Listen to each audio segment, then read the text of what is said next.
So, Patrick, here we are in 2020 as the Canucks wrap up their season and people are disappointed with their preparation and attitude. Is that how it goes?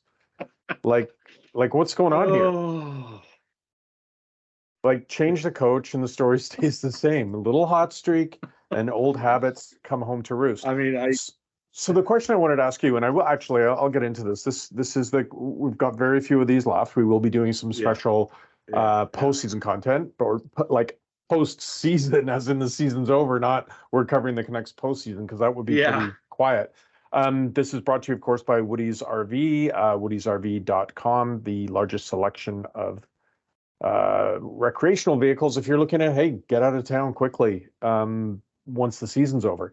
But I did want to ask you, okay, so the little mini controversy this week is the teams hit the skids again. Rick Tocchet says disappointed in preparation of the team. So I would go back, if you look at this pattern, you look at the coaches that they've been through and what their supposed disappointment over. When you look at the constants, the players that have been here through, these are players that generally have not been criticized. Your Petterssons, your Millers, Hmm. Demko, Hughes. Obviously, those four guys are the core guys. What's going on with this franchise? I don't even want to say this team because we've had a different coach. Like, where is the issue? It I'll is hang up and listen. it was it. To be perfectly honest, I don't feel any closer to that answer. And it's it struck me. It was a very specific thing in this case that Tocchet was talking about. He was frustrated. His team's coming off a day off, and they were playing a tired team, and he wasn't happy with how his team, approached the game, and it's one of those ones where Jack Studnicka has proven to be an interesting person to talk to. He's a sharp kid. He is happy to talk. And he said to me the other day, I said, what was that? I feel like Bruce talked about that. And he said, honestly, Rick has not been talking about us, with us in terms of preparation. In that particular case, he said he was not wrong. Like we had a day off. There's no excuse. So, his sort of intimation is whatever we were doing is not, we can't do that anymore. We need to get dialed in. I don't really know, in the end, working harder is always the kind of rhetoric you get from teams that just aren't very good. And and in the NHL, we know that the sort of margin between most teams is pretty narrow.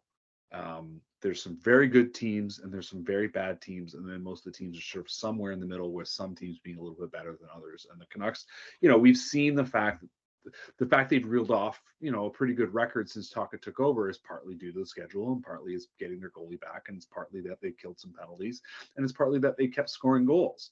And there is a formula there that could get you into the playoffs if they were able to kind of consistently get over the season.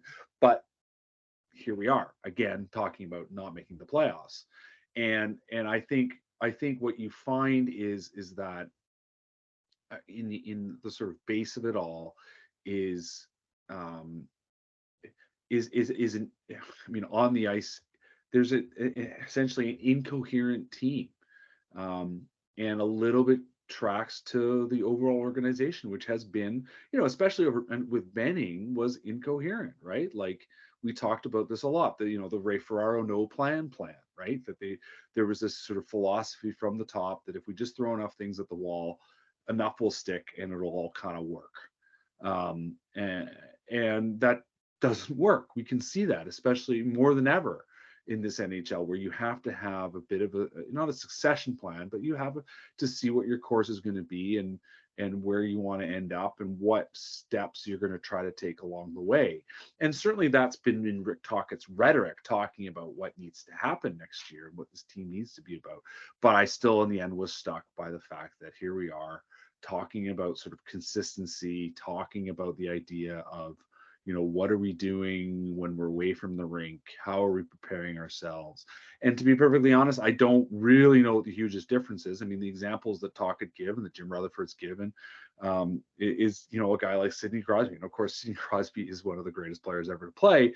But their point being that, Sidney Crosby shows up to practice ready to beat the other guy. He shows up to game, obviously, ready to beat the other guy. And that everyone should be feeling that way. And it's that sort of learning how to really kind of push the buttons that you need to push, as opposed to mashing your fingers on the keyboard, right? And I think that's really what it is that there's as good as the performance they've gotten from Elias Pettersson, which has been fantastic, and as good as Quinn Hughes has been, and as good as Thatcher Demko has mostly been since he's returned, and I think honestly as good as JT Miller has been. There's been a lot of, like I said, mashing that keyboard and missing out on important elements to their game, and whether that's on talent or whether that's on focus or whether that's on desire,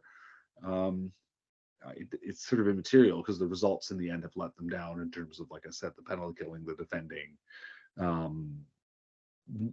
showing up in these tight games. I mean, it's obviously there are no tight games for them because they're not in the playoffs, but there's a coherence, I think, in the end that this team needs to find, that at the end of the day, when we look back on this season, we'll look at sort of how messy things were with Boudreau, and there were sort of some flashes with Tocchet, but that the overall, what is this team going to be?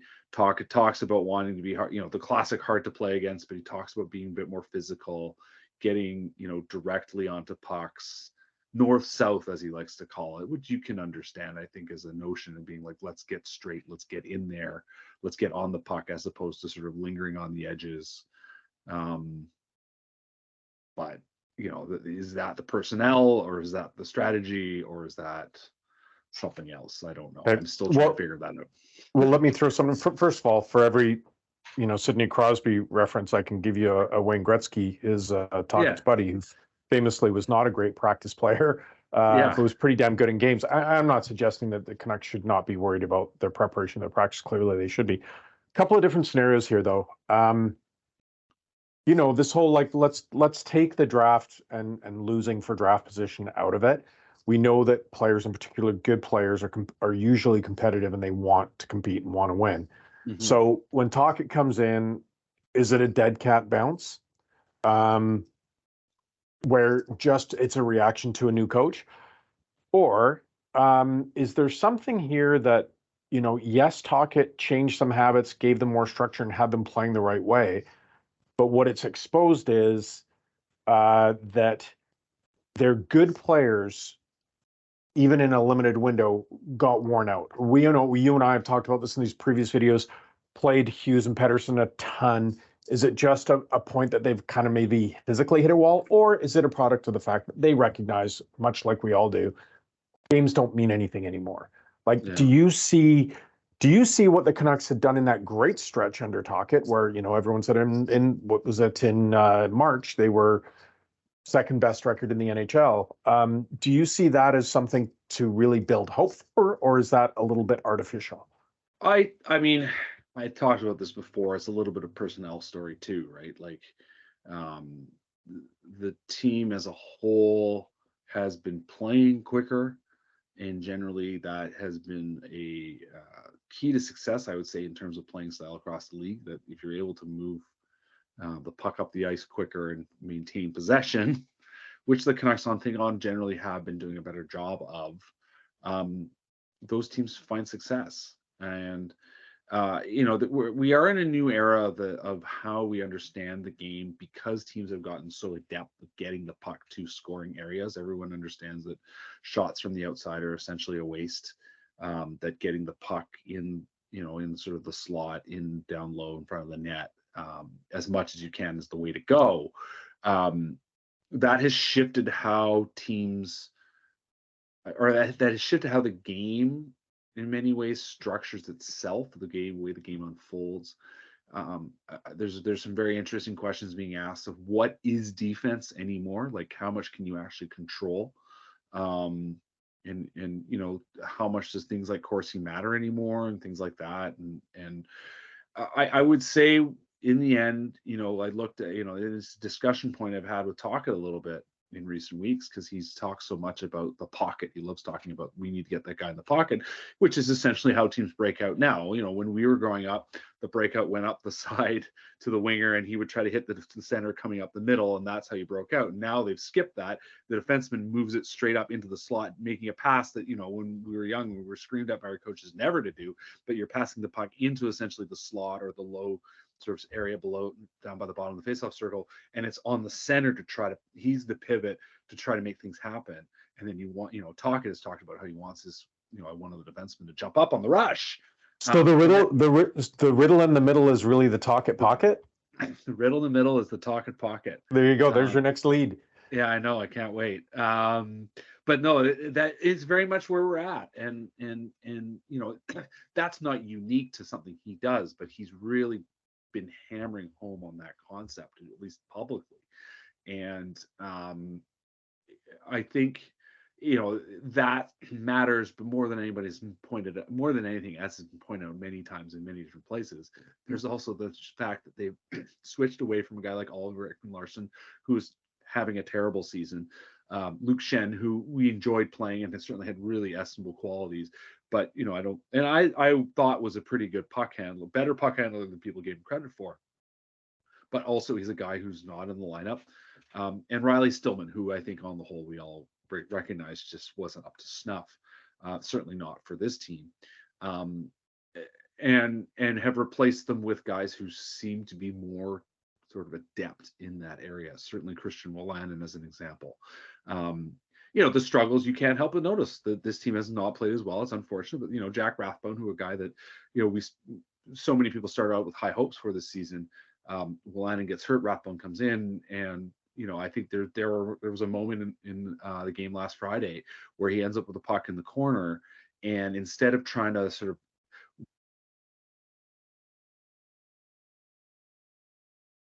player under pressure, the stress, as Ethan Bear said, is the stress game. What do you do when you're under stress? And instead of playing perhaps a more confident, riskier, but more confident move, which would have been to move his feet, he flips the puck back around behind the net to Kyle Burrows, who is left with basically no options, and makes, basically the classic glass and out. Now, it didn't end up going for icing. The team's able to change, but they gave up possession. And that to me was an example of something that I don't think we were seeing very much of from Wolanin. Wolanin is far from a perfect defenseman, but to me that was such a case in point of how much your playing style really depends on who's in the lineup as much as it is about what the coach is asking the players to do. And I think that's the real question going into next year. Obviously Tocchet's talked big about wanting to help OEL rediscover what he can of his old game. Realistically, how long are you going to be able to sit on that and wait for that and see how that rolls out? Because if you're trying to make the playoffs, every game, especially in the first half, the first half really does matter. It emotionally doesn't seem like it's there, but it's everything. Where you're at by American Thanksgiving really does matter. And that to me is going to be the big question going into it historically has for this team, Patrick. They put themselves behind the 8 ball so much that when they do finally, we've seen this pretty much the last 3 seasons, when they do start playing well, there's just too much ground to make up. And then you get hurt. I mean, the thing with that, it snowballs, right? You get there, and all of a sudden you run out of steam because the season's so long and so challenging to begin with. Yeah. But playing at sort of maximum effort every night, you're going to burn out. Right, and that's sort of what I think has been come home to us a bit lately. Look, we've seen this from this team before. Seemingly they're signing every available college free agent out there this side of Jonathan McDonald. Who knows? They may have scouts at 8 rinks to look at men's beer league for some of these depth pieces. Is there anything there? Is this truly bargain bin shopping? I mean, I think it's a curious question because we've been chasing the issue of the Canucks bereft blue line for what seems like 7, 8, 9 years now, and. Sure. It's great that you got a guy like Ronick that you gave up, a first round draft pick for. Yes. But you look at steps down from guys like OEL that you're stuck with at a big ticket, or Tyler Myers, or whatever it is. So there's an evening of the ledger there as well. But is there anything here from these guys that they've signed that to think that they've got something, that they found a gem here? Yeah, well, I mean, Hirose, I think of all the guys they've signed, certainly Hirose, in relative terms, is most intriguing. I think his your gold standard forever, of course, is Chris Tanev, right? Are any of these guys going to turn out to be Chris Tanev? Almost certainly not.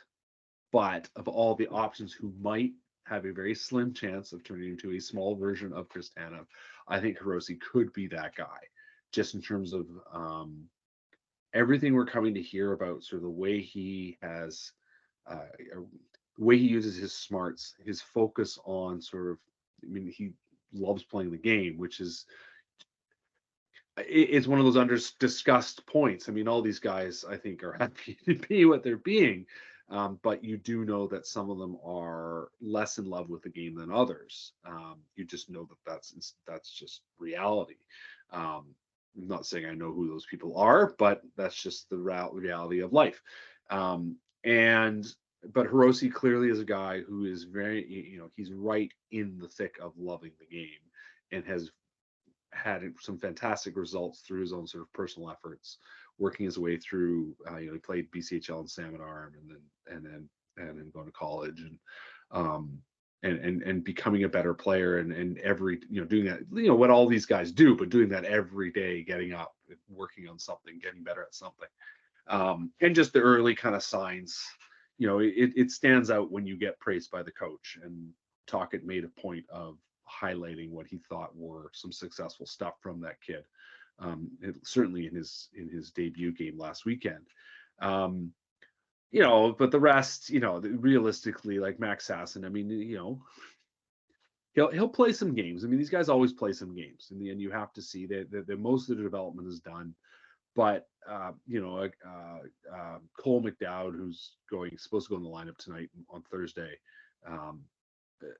someone said to me, let's be real, like realistically, all these guys end up being pretty solid AHL players. That's the reality of all this. For every, not for every, but let's remember Brogan Rafferty and Josh Tevez, two guys that certainly had the smarts for the game, had been very good collegiate players, but both of them struggled for different reasons to Adam Gaudette.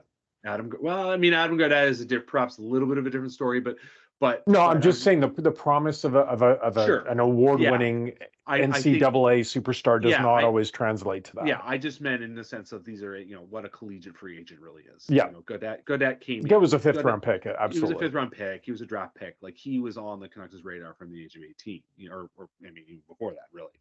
But whereas these guys are guys that have turned themselves into at least professionals. Whether or not they're big leaguers is a different question, but they turn themselves into professionals while they've been in college, and that is the reality, is that most of these guys are they're going to be handy Abbotsford Canucks for a couple of years, and you'll move on from that. So it is definitely a temper your expectations. Tolopilo, the goalie that they've signed, the Belarusian goalie that they've signed out of Sweden, I think is an interesting prospect. Ian Clark gushes about any of his guys, of course. They've got Ty Young up in Prince George as well. And having a pipeline of young goalies is always important. But he's, again, he'll come and play in Abbotsford next year, and they'll see how he does, and they're hopeful that he'll make some strides, but I don't, he's not going to be in the NHL anytime soon. So, it is, it's nice to see your organization in the mix, and to see players seeing an opportunity there and thinking, okay, there's a chance to come there and try something different. But in the big picture, most of these guys don't matter.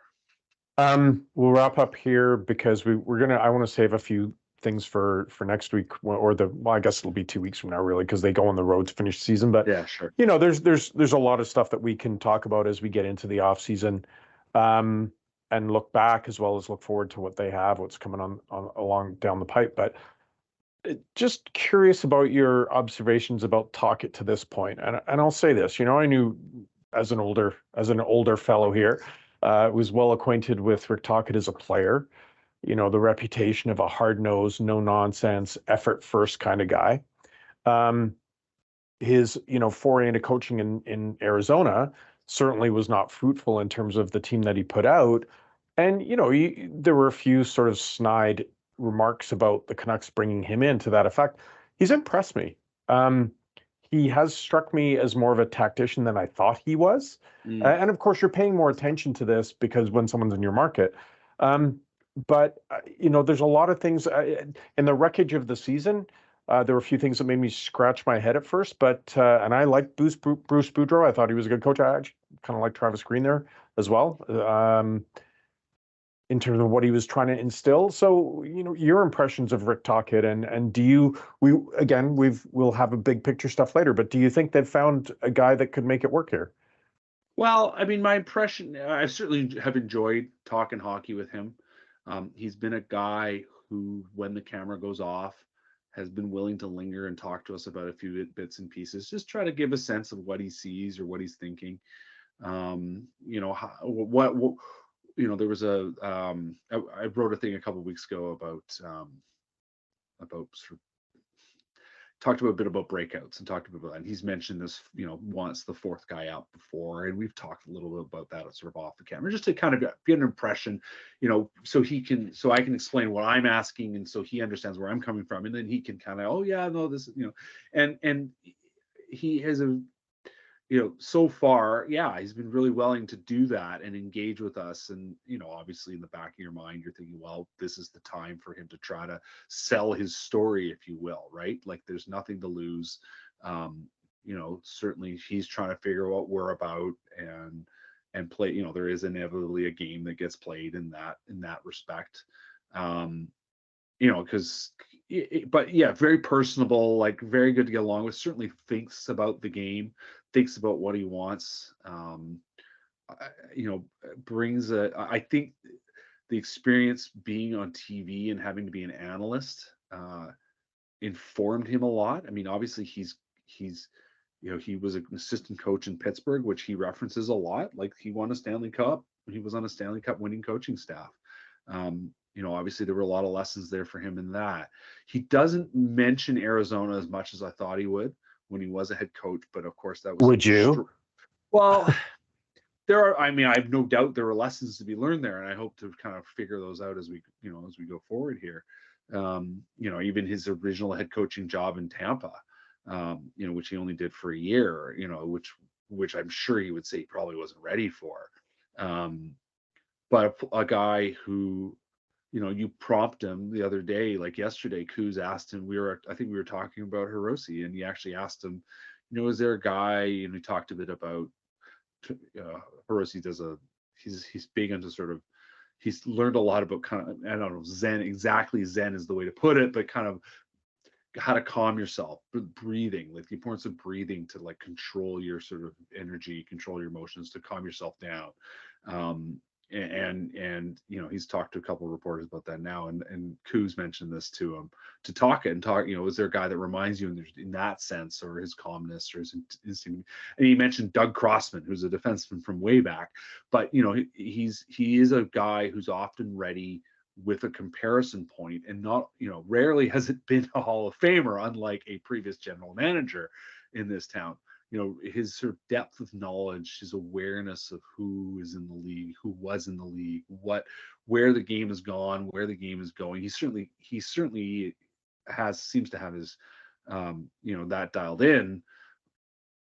We'll see how it executes, because as you just listed off, Bruce Boudreau was a very successful NHL coach who, I think in the end we saw the flaws in his sort of tactical understanding of the game, or lack thereof, but an amazing motivator, a guy who, I think could still be a very successful coach, if he were handed the right sort of right-hand man, the right, he needs his Peter Taylor, if you will, and or Coach Beard.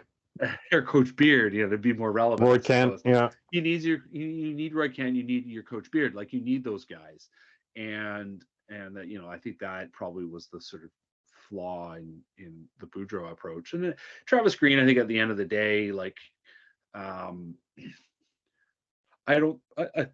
I think a few things happened. I think he outcoached himself in the end. I think he had sort of found a groove in 1920. Then COVID hit. We still don't know necessarily if they were going to make the playoffs in an authentic season, but they had a good run in difficult circumstances, which I think was a credit to him and the way he and his staff prepared the team in that moment. Obviously, 2021 was not his fault because essentially the team didn't ownership dialed back on the budget and made it very difficult for almost any free agents to be retained, and the team was worse off for it. And it was a bit of a you can't go home again kind of situations for him. I think in last season coming in, it just, like I said, I think he overcoached himself, got too worried about defensive play, lost what had made him successful, tried to get his team be something that they just weren't built to be.